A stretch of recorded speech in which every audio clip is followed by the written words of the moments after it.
picked this game up from eBay. It was $5 shipped, so it was a pretty good deal. This is Spider-Man for the Super Nintendo. It's kind of funny because it looks almost like Spider-Man has a Venom mustache on this, but the seller said that the game didn't work. It's pretty dirty, so what I want to do in this video is clean it up and hopefully get it working again. So we'll first start with just a quick cleaning here of the contacts and just see what the game does when I put it in the system, and then we can go into some further cleaning, trying to make the shell look a little bit better here. There's not much I'll be able to do with the labels, but that just happens unfortunately with age on these games, and I don't like to buy the reproduction labels. I like just leaving them as is. So anyways, let's get into just getting some rubbing alcohol on the contacts here before I'll put it in my system and see if it works at all. Alright, let's get into cleaning here. So I have a Q-tip with just a little bit of rubbing alcohol on it and a dry side, and so I'm just going to go inside and just give it a cleaning here over the contacts. Nothing too thorough, just getting out any surface crud and possibly any corrosion off the surface of the contacts there.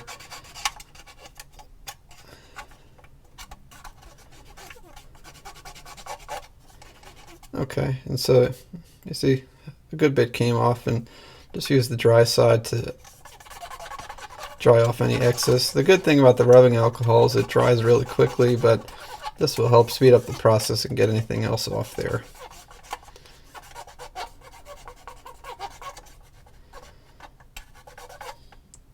Okay, just a little bit more came off. So, the contacts don't look terrible. And so let's get the system set up here and see if it works. Okay, so I got the game inside this Retroduo Portable 2.0. This thing has came in handy on plenty of occasions. I like to use it sometimes to test games out, and so instead of setting everything else up, I figured we'll just test it on here. And so turn on the power, just getting the black screen.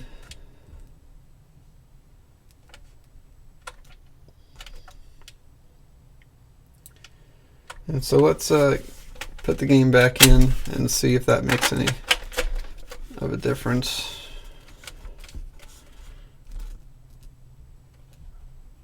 Nothing. Alright, so let's do a little bit more of a thorough cleaning on the contacts as well as the case here, and then we'll go into testing it again. I'm going to open up the game now, and you're going to need a game bit to do that. And so if you don't already have a set of these, they usually come with 2 bits and a Phillips head screwdriver, and they're really worth the investment. It's usually like $5 or $10, so I'll try to find a link and put it in the description below. And so we'll just use this to open up the game here and take a little bit of a closer look.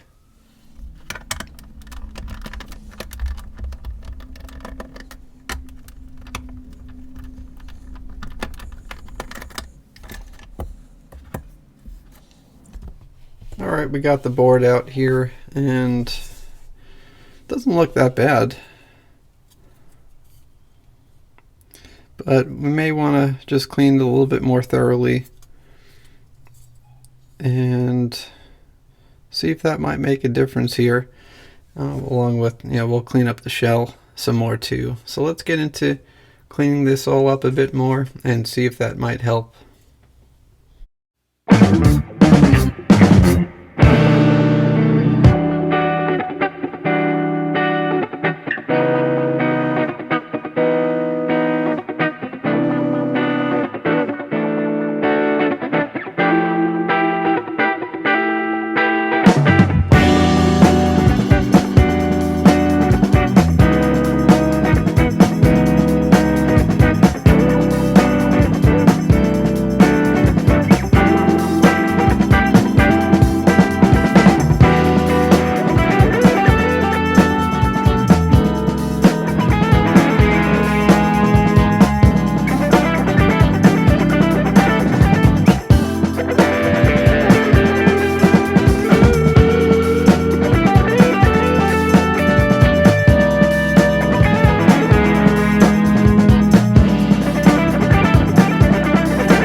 Okay, so that cleaned up pretty well for a quick once over. Most of that marker's gone. I probably could use a toothbrush and get through some of these edges a little bit better, but for, you know, just a once over, cleaning up the board and the cartridge all worked well with these products. And so I was using a combination of this electronic cleaner, some rubbing alcohol. This is just Windex, and if it's really badly oxidized, I do like to hit the board a little bit with this, but make sure you clean off everything as quick as possible. It does work really well, and so I used a combination of all this on the cartridge and the board. And after going through everything, I always like to hit it with rubbing alcohol at the end, just to make sure it removes any sort of residue or anything like that. And so let's try the game again now that we've cleaned it up a bit and see if it works. Alright, I've got it loaded in the Retroduo again, so let's just see what we get.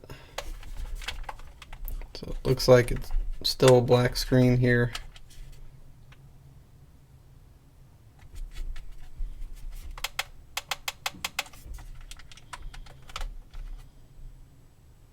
Nothing, so let's try to load it in again.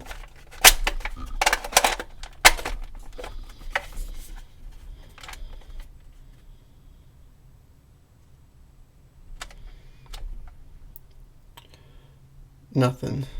So there may be some broken traces on the board. We'll have to bust out the multimeter now and see if we could find any issues there and hopefully get this one working again. Okay, so I found the problematic pins, and you could see it visibly on 41 and 50 and right here on 53. And so I think those are the breaks. It must have been that maybe some water or something got along the edge, because the pins are very clean. Maybe someone cleaned them pretty thoroughly before it was sent to me. But looks like that's the break right there. And so I'm going to scratch off some of the substrate on this and see if maybe we can either run a wire or try to get some solder in there that will give us continuity again. And just for reference here, I want to show you with the multimeter what I'm talking about. And so if you just put the lead on, you know, one of the pins and run it along the board,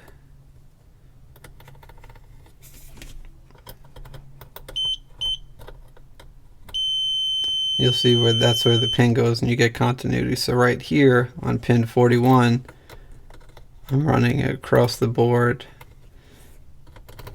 on the chip, and there's nothing. And so I think the break is just simply right here in those three spots. And so let's just take a look and see if we can maybe get it working again by either putting some solder or a wire that will jump the trace. Okay, so I just have some of this low gauge wire that I cut a piece and then cut it into 3 small pieces and took off the shielding, and I'm gonna use that to jump the broken traces and get some solder on here. And so a little solder down there and right there, and once I can get it to stick, I will cover it up with some copper tape just to re-insulate it after that. Just a quick reminder to use some flux when soldering, and I just have this liquid flux that I put on the board. You can clean it up after anything excess, but it'll just help to get the solder to adhere to the board.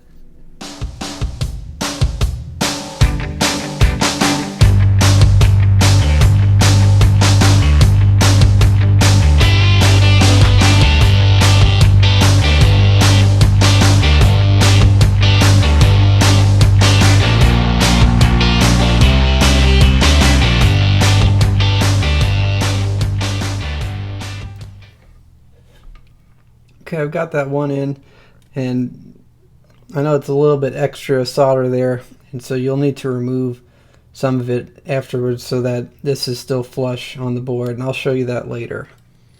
Let's move on to the other ones here.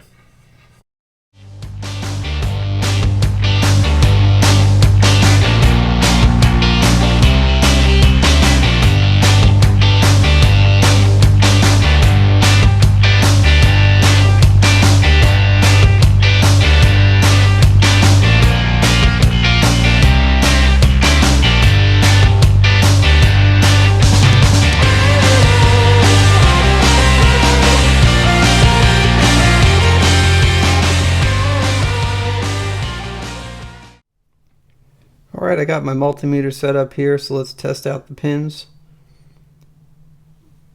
And so we're just checking for continuity. That one's good.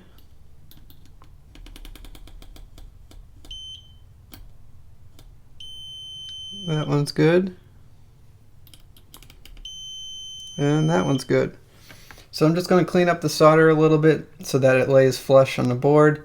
And I'm going to add some copper tape over the solder points to help provide some added resistance to further oxidation in the future, along with protecting the solder there, and just to help, ultimately with some continuity as well. Alright, so let's get that copper tape out, and I'm also going to desolder a little bit of that so that it'll be just flush on the board.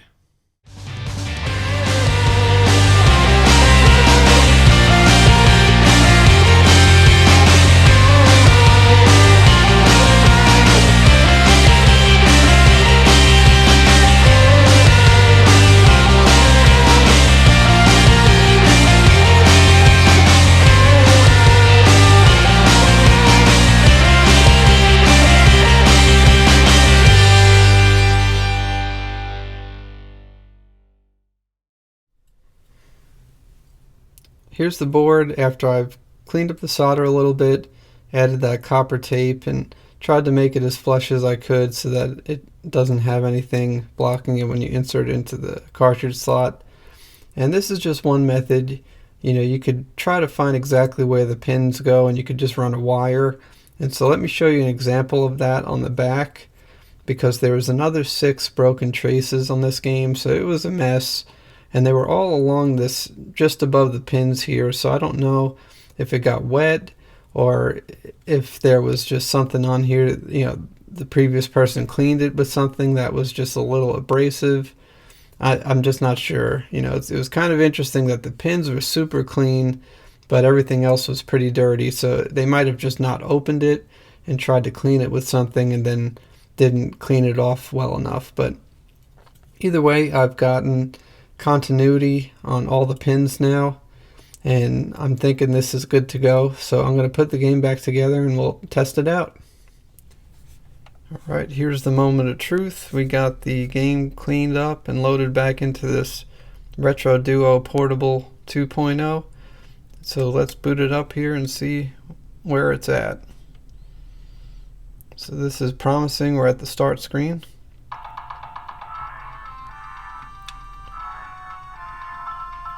Looks like it's going to load up. I'll try to skip through some of this to just see if we can actually get to the game.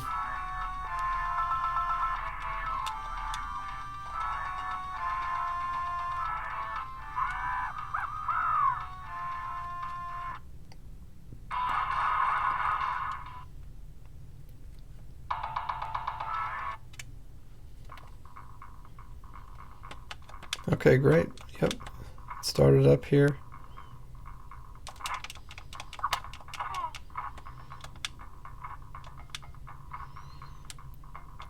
So yeah, it appears to be working. Well, great. I'm happy to see this game alive again. And so what I'll do here is post some links to some of the items I used throughout the video.